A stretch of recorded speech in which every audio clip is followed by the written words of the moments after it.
Good evening. My name is Dan Fraijo. I'm Fire Chief from Prescott, Arizona, and I have some very, very distressing news. Recently, we were fighting a wildfire that was not in Prescott, however, it was in Arizona. Typical of a fire like this, we send many crews from all over the state.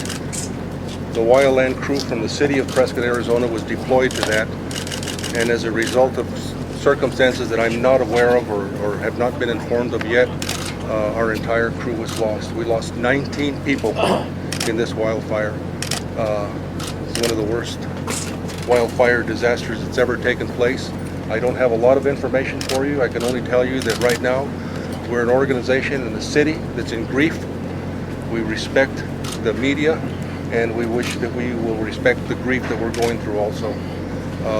In some cases, very difficult to get a hold of family members, and in some cases, some family members found out about it before we had an opportunity to notify them. And we sincerely apologize if that took place, but sometimes information gets out faster than we can control it.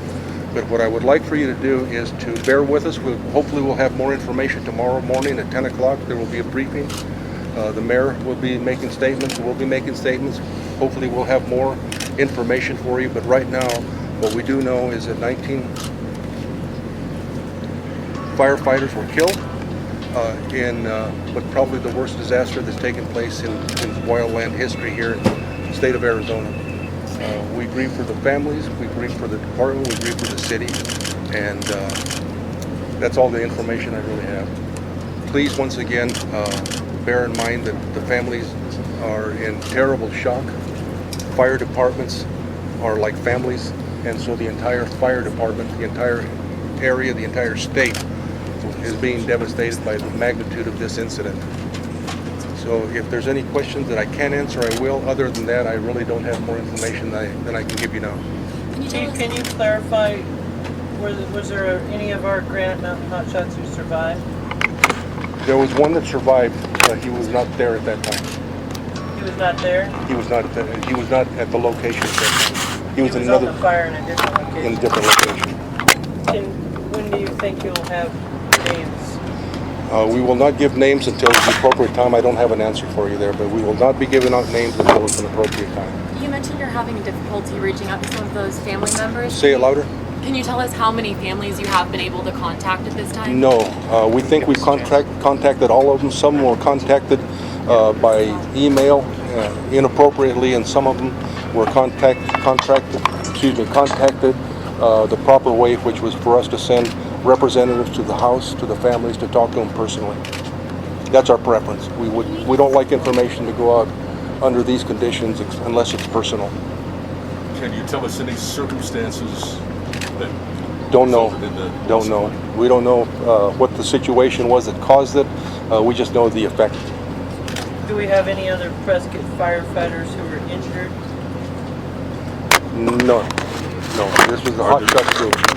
The hotshot crew are the people that literally go out on the fire line and attack these with tools and with other implements. They're not the people that have engine companies and large trucks. These are the core of firefighting, where they're right there in the middle of the incident. Yeah, we just heard there were injuries too, so we weren't sure if there were some from Prescott. I'm not aware of any of those. Right now we're dealing with the tragedy here in Prescott, and that's what we're focusing on. Do we have any other Prescott firefighters down there? Yes, we have overhead crews. We had people that were part of the command team. They were not in charge of this incident, but they were in what we call the overhead team, where they're assisting with firefighting operations, whether it be in logistics or planning or those sorts of things that are necessary to combat a situation like this. Chief, can you touch on the fact that firefighters trained so that this kind of thing won't happen? Well, it's kind of a fatalistic way to approach it. It can happen. Every precaution is always taken during a wildland incident. The trouble is that sometimes it is such an erratic situation, whether it's driven by rain, by wind, or certain conditions.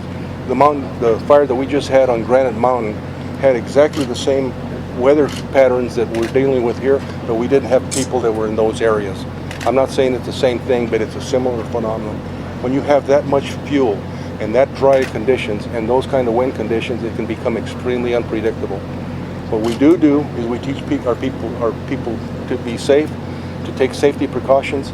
Sometimes, unfortunately, it just doesn't work out. This is an extremely deadly fire in Arizona's history. Can you describe kind of what Arizona firefighters are going through right now? Well, right now we're going through the drought conditions. And of course, when you have drought conditions and you have almost 0% of humidity and you have any kind of winds, you have what we call red flag conditions, and of course those are critical with fire conditions. Now, the storm that we had today is going to lessen our fire impact, but necessarily it isn't gone completely. Emotionally, though, what are you guys facing? What are you going up against? Emotionally?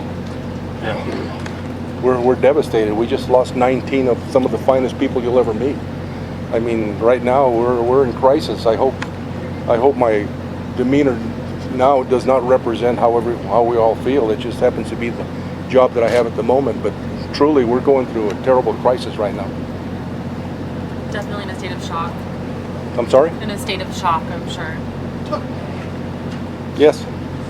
Did they Chief, tell you can you speak anything about- about what they thought happened to them? No. Whether they were able to deploy their We don't. shelters? I don't have enough details, and I don't want to give anything that is not factual at this moment. If we have more information, we'll give it, but I will not speculate on details. Please don't ask me. Can you speak about the extent of the damage to the town of Yarnell at this point, Chief? Actually, once we started getting notification of what had happened, I lost all track of what was happening in Yarnell. The only thing I know that I had heard was that there was homes threatened, and that it was moving toward Yarnell and toward Peoples Valley, but I don't have good information on that. Did you know the men and women personally? Yes. What can you tell us? Can you tell us anything about this particular group of people? Well, if you ever met them, you'd meet some of the finest, most dedicated people. These are the guys that'll go out there with 40, 50 pounds of equipment and walk 5 miles. They'll sleep out there as they try to develop fire lines and put protection between homes, natural resources, and still try to remain safe. These are quality people. Were they all men, Chief? Yes. What's the age range? I don't have an age range. 10 o'clock tomorrow. I'm sorry. There will Okay, be ten a o- briefing tomorrow at 10 a.m. in the council chambers. We'll gather as much detail as we can, the chief and others. We'll provide that tomorrow. Chief, can you give us your first name, last name, and spelling both for us, and then recap really quickly for us? I'm sorry, I can't hear you. First and last name, and if you could recap what you mentioned for us. Yes, my name is Dan. The last name is spelled Fraijo. It's pronounced Fraijo. And you want to recap, is that what you said? Yeah, very briefly, there was a fire that took place in Yarnell. We deployed 20 personnel in what's called a hotshot crew. They were involved in the fire at some point. We're not sure exactly what happened. They lost their lives. 19 of them did. Was today the first day that they had been deployed on this fire? I'm sorry? Were Was they it their just first day on deployed the fire, today? Chief? I think they went out yesterday, but I'm not sure. I'm not sure because everything was happening kind of late at night, or late in the evening. Do they all live in Prescott? I'm not sure if all of them do. I think most of them do. Thank you. Thank you. Chief.